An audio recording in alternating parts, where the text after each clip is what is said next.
Hey guys, Brian, JCR Off-Road. We are in Colorado. We made it with our Gladiator.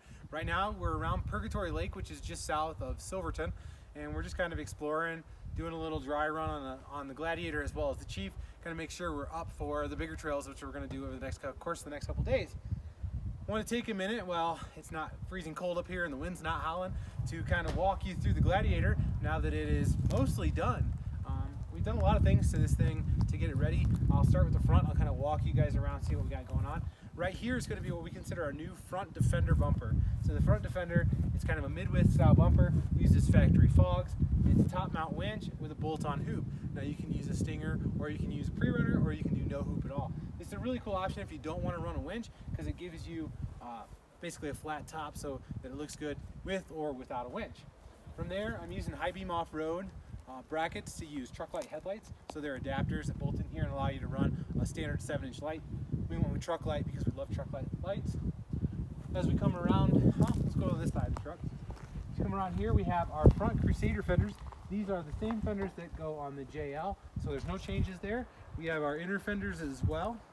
On the front, we're running a TerraFlex 2.5-inch suspension, and we also have the Falcon Gladiator shocks. Those are brand new for them.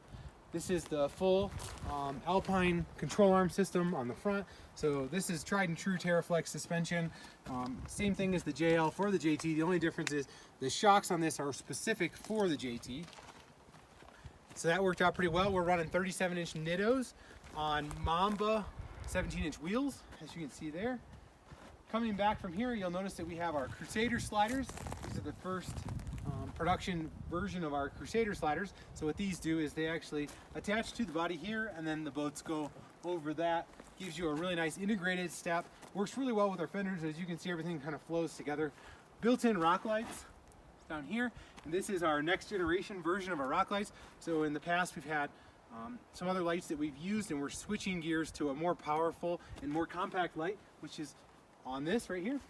Coming back even further, you're going to notice that we have rear flares right here. So these are pre-production. We do have to make a couple changes, and then those are going to be ready to go. Inside here we have rear inner fenders done as well, and those are also pre-production.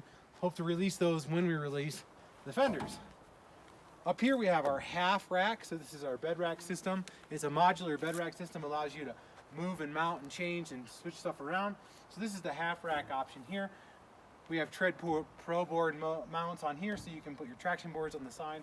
We have Rotopacks mounted on the other side, and then as you come around the back side, nothing crazy. In the rear, we're running the same Falcon Gladiator shocks, and then we have we're using spacers. So we're using Daystar spacers, 1-inch spacer to give us the lift that we want in the rear. In the back of the truck here, we have our molly panels. So we have our rear molly panel over here on the side. As you can see, we have an axe, a shovel, fire extinguisher. Then we also have our front molly panel. You can see I have our Master Pull Cobra strap tapped up there. I have our high lift jack. I've got a molly pouch right there that has some other things inside of there. You can see how cool that works out. You can also see the bed rack up here. No sense in running the tent. There's no point in it. It's just posing. We're not camping, so we're not going to put a tent on it. So there's that. But anyways, trucks worked so good. So far, so good. We drove it all the way from Michigan. We just missed the mudslide on I-70, literally by like 10 minutes. So pretty fortunate that this wasn't caught in the mudslide. And from here, we're going to hit Imogene Pass, Ophir Pass, Engineer Pass.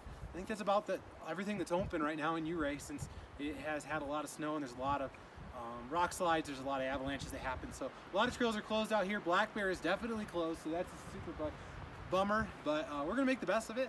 This is a great area to wheel. This is a great area to come and see Colorado. And I'm really excited to have this bright red, brand new truck. A lot of you know that I was pretty down on the Gladiator since its launch. I was kind of like, it's all right, whatever, blah, blah, blah. I really like this truck. Driving it so far, I've 1,400 miles on it, and I like it. It's pretty cool, and I'm excited to wheel with it, and I'm excited to use it. So anyways, keep watching. You'll see more of this Gladiator as it evolves, and keep watching as we get back in August as we start to release all of our products that are on this Gladiator so that you guys can buy them and equip your Gladiators as well. Hope to see you guys on the trail.